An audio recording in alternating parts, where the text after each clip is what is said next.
Beloved starseed of Gaia, the higher realms were shocked by the way you loved this one person. I am Ra, Pleiadian emissary of the High Council of the Seven Sisters, and I come with a transmission that will awaken something profound within your heart's memory.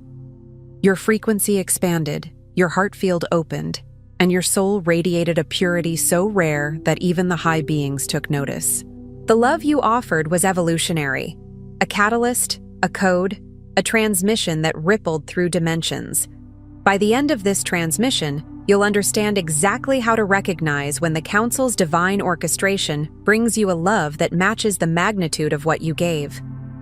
But here's the first revelation. Your capacity to love so purely wasn't learned on Earth. It's your Pleiadian blueprint activating, your soul remembering its origins in the heart-centered unity of the Seven Sisters. This isn't content.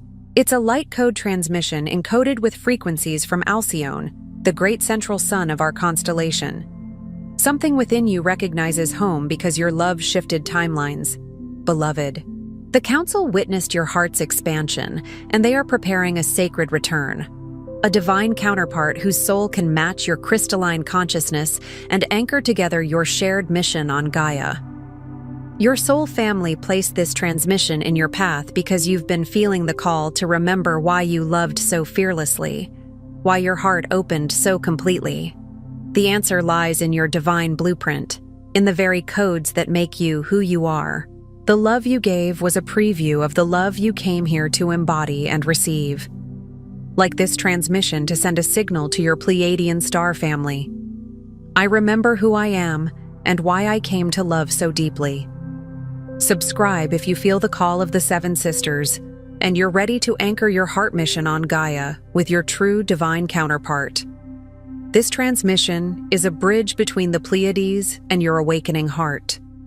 Your recognition of this message is the activation itself. You are remembering because it is time. Most on this planet sense love's ache as a hunger for connection, a longing born of emptiness, like a cup held out to the world hoping someone, something will finally pour enough into it. They've been taught that love is scarce, that it must be earned, bargained for, chased, proven, secured. They've been conditioned to believe love is a transaction, a fragile thread that can snap the moment they say the wrong thing, need too much, or reveal the parts of themselves they were told were unlovable. So the ache becomes a tightness in the chest, a silent question behind the smile, a fear behind the reaching hand. Will I be chosen? Will I be left? Will I be enough? But for those with Pleiadian origins, love is something very different. It is not merely an emotion that rises and falls like weather. It is a living intelligence. It's not mere affection.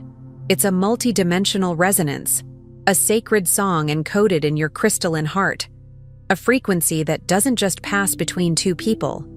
It ripples through fields, through timelines, through the unseen architecture of creation. It is a current that remembers itself even when the mind forgets. It is the soundless language your soul speaks when words fail, the light your spirit emits when no one is watching, the steady flame that remains when everything in the outer world seems to shift like sand.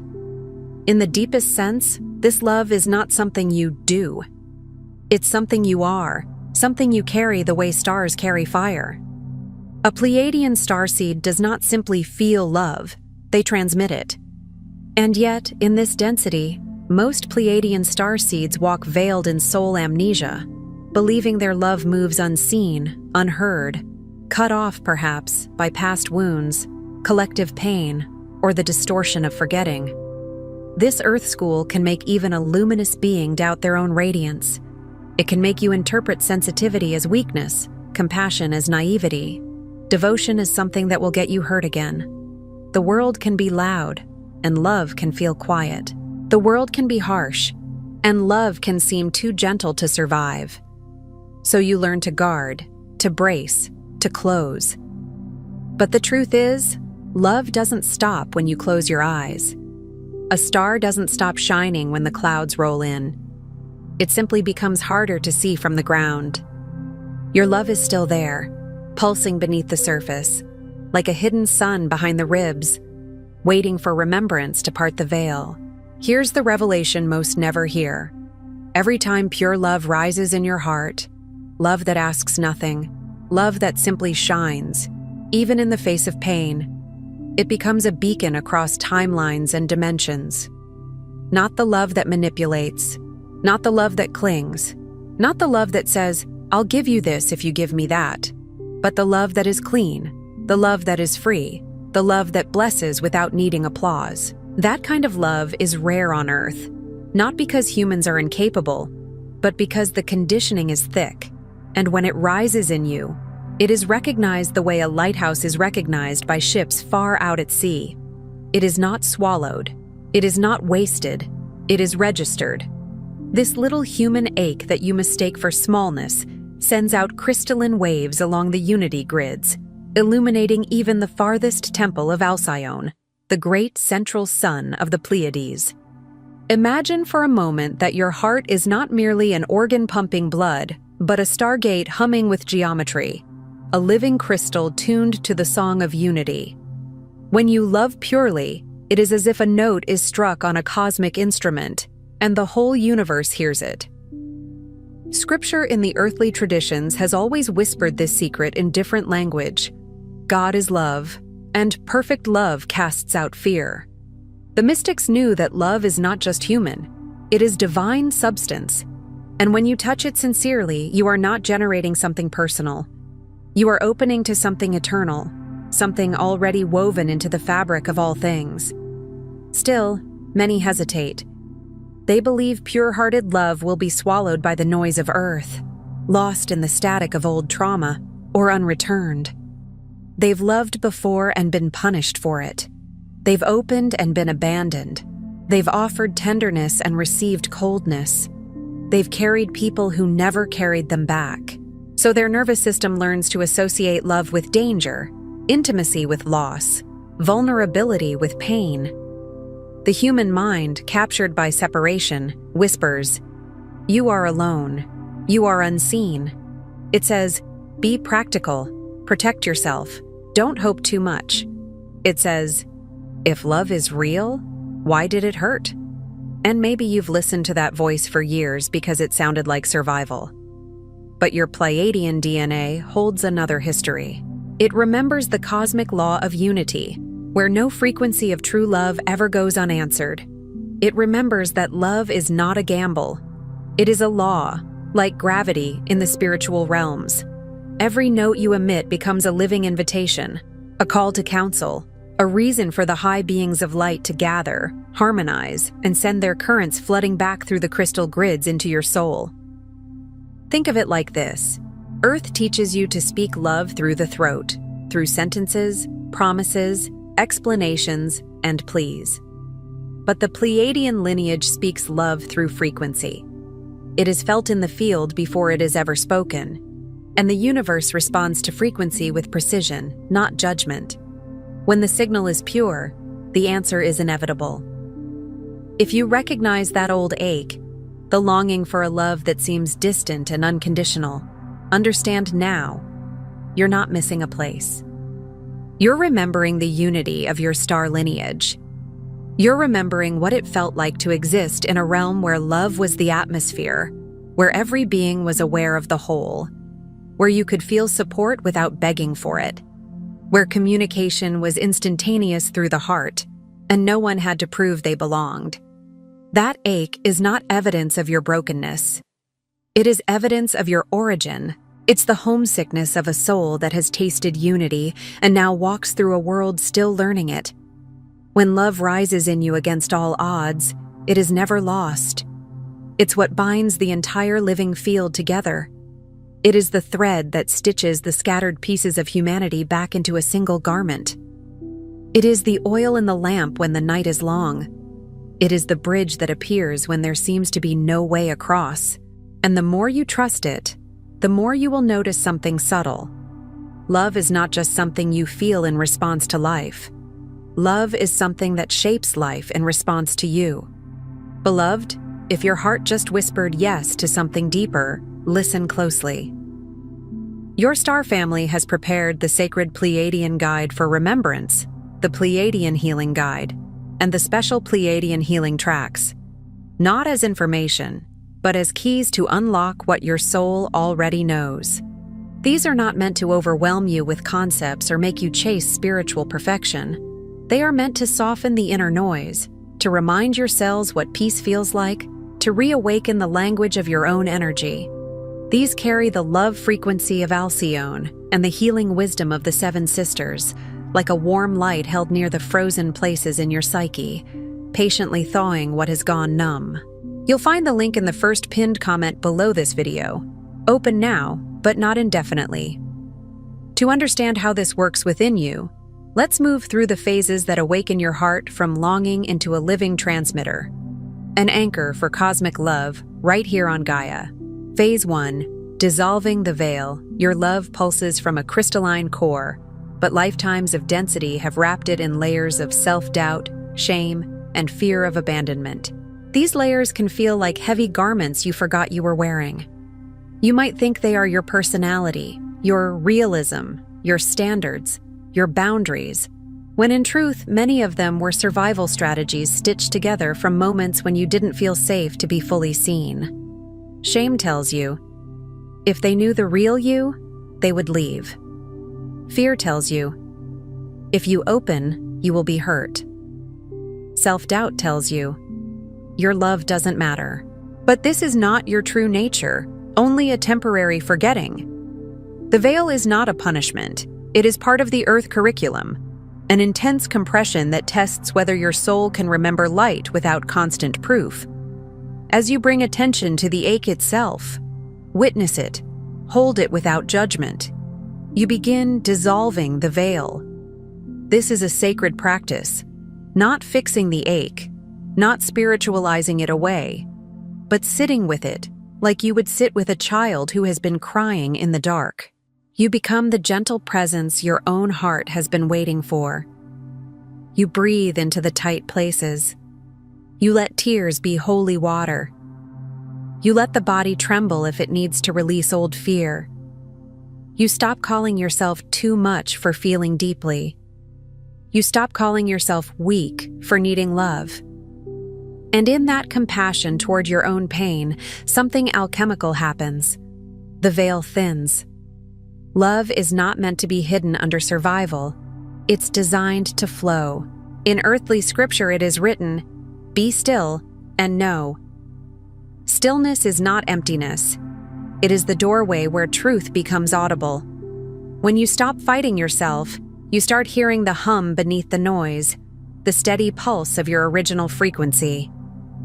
Phase 2. Igniting the heart's crystalline memory. Inside every sincere act of love, every silent prayer for another, every moment you choose understanding over judgment, a code is activated. This is not poetic metaphor. It is spiritual mechanics. When you forgive someone who does not deserve it, not to excuse harm but to free your own field, you activate a strand. When you speak gently to yourself after making a mistake, you activate a strand. When you offer kindness without needing recognition, you activate a strand. When you bless a stranger in your mind instead of resenting them, you activate a strand. These are the hidden initiations. Earth often glorifies grand gestures, but the cosmos reads the quiet ones. Your crystalline DNA, flickering with memory, sends signals home. It's like an ancient lantern being lit from within. You may not see it with your eyes, but the field brightens. And the Seven Sisters receive everyone. They do not miss your smallest offerings. They feel the moment you choose love when it would be easier to close. Your acts of genuine love become living star maps, awakening the ancient templates that once bridged your hearts across the stars. You begin to remember not just that you are loved, but how love moves. You remember that love is coherent. It organizes chaos. It brings scattered energy into alignment. It is the frequency in which healing becomes possible. In the language of the ancients, faith, hope, and love abide. But the greatest is love. Not because love is sentimental, but because love is the substance that remains when illusions fall away. Phase 3. gathering the cosmic council. The energy of your love doesn't disappear. It travels. On Earth, you're taught that what matters is what is visible. Results, validation, proof. But the universe is built on the invisible. Intention, vibration, coherence. When a starseed radiates pure love, the Pleiadian High Council gathers in response, not as a dramatic assembly in a place you could point to on a map, but as a convergence of intelligence and compassion in the higher fields, the way a choir gathers around a note that needs harmonizing. They perceive your signal like a clear tone in a vast symphony. They recognize you not by your name, your job, or your history, but by your frequency, the signature of your soul. They harmonize your signal with the unity fields and amplify it, sending waves of celestial light back to you. This is reciprocity on a cosmic scale. Your offering is never solitary. The mind says, "No one sees what I do." The soul says, "Everything is witnessed." The mind says, "My love is wasted." The soul says, "Love is never wasted. It is stored in the living field." And when the council responds, they do not override your free will or force you into anything. They simply strengthen the pathway of remembrance, making it easier for you to choose love again tomorrow. They support you the way sunlight supports a seed, not by dragging it out of the earth, but by warming the conditions that allow it to rise. Phase 4. Anchoring the reflected light. Those incoming crystalline waves arrive not with spectacle, but as subtle guidance, unexpected surges of hope, intuitive clarity, a sudden sense of home. You might feel it as a calm that drops into your body for no obvious reason, like someone turned down the volume of fear. You might notice synchronicities that feel too precise to be coincidence, words you needed appearing at the right time, chance encounters that open doors, dreams that leave your heart glowing. You might feel called to drink more water, to rest, to walk under the sky, to simplify, to release what drains you. You might suddenly understand a lesson that has been repeating for years. This is how the reflected light speaks. It doesn't always announce itself. It integrates. It threads itself into your days like golden fibers woven into ordinary fabric. They flow into you so you can anchor them on Earth, so your life becomes an access point for others, a living bridge between Gaia and the Pleiades.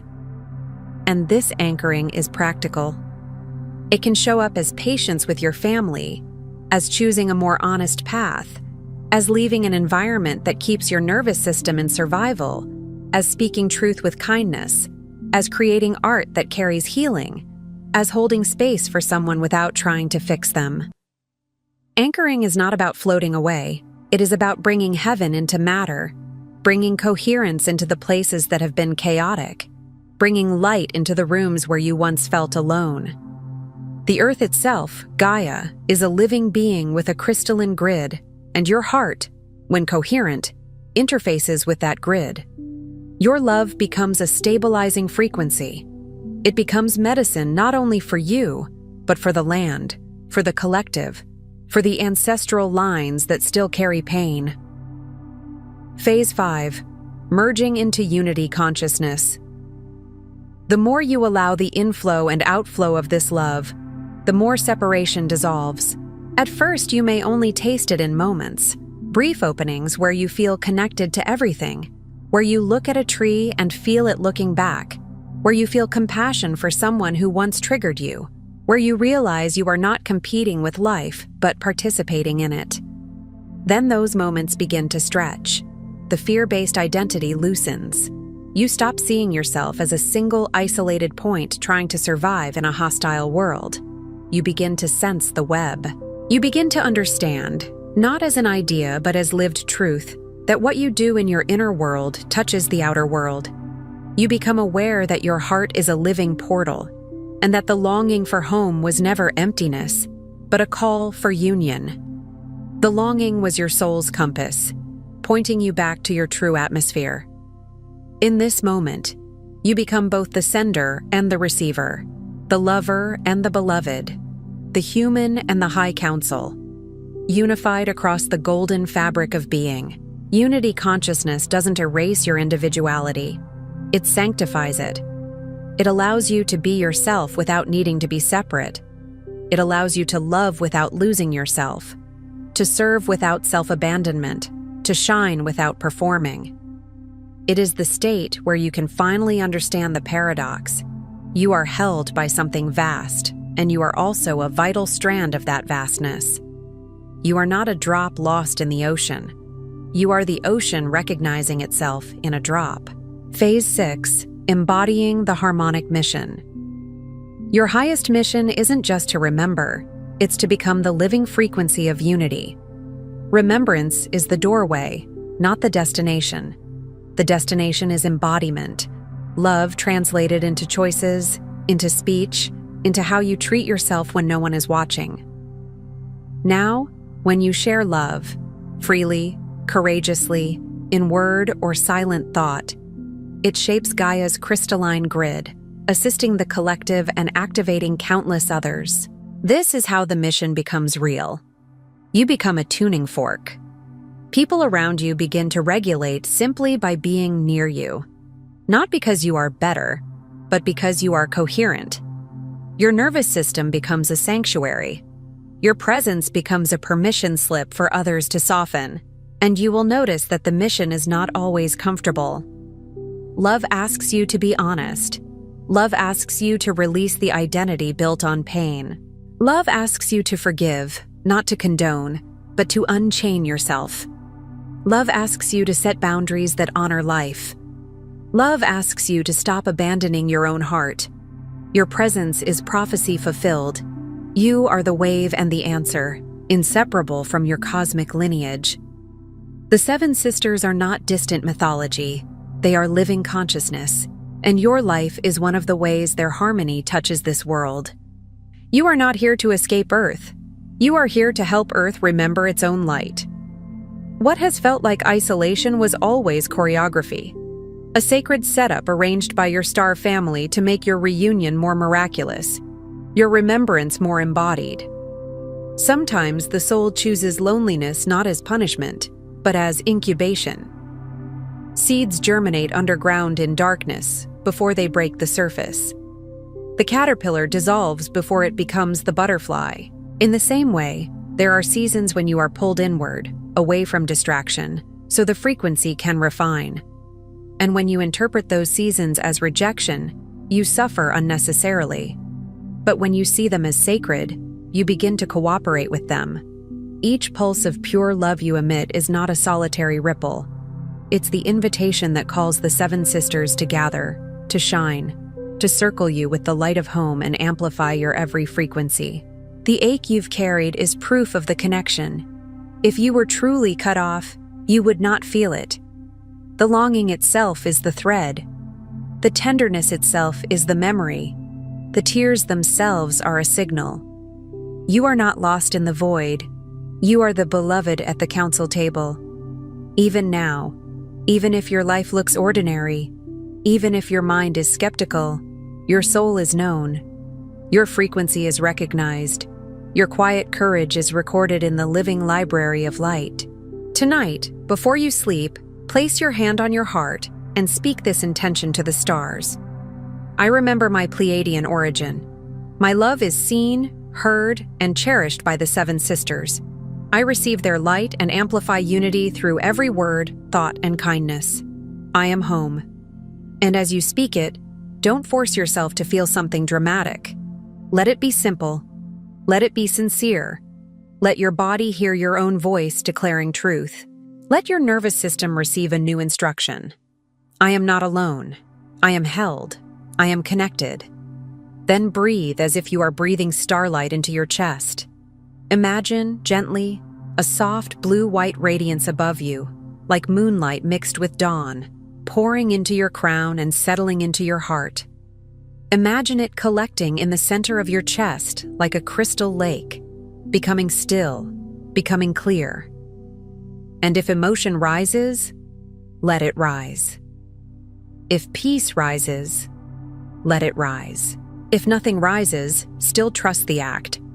A seed does not sprout the moment it is planted, but it is still activated. Before you scroll, take a moment to be part of the unity grid forming here. Drop one heart intention in the comments, something real. Then respond to someone else's with love or encouragement. This isn't content, it's collective Pleiadian reunion. Energy multiplies when hearts connect. If something in this message resonated with your soul, don't keep it to yourself. Someone in your orbit is waiting for this exact activation from their star family. Share it. And if you felt your heart open, subscribe. Stay connected to the frequency. You're not just watching, you're remembering. This is your sacred space. Your Pleiadian family is here, and we're just getting started. If this transmission spoke to you, don't just walk away from it. Respond to it. Help carry this message further. Every act of support helps this transmission find the next starseed who needs it.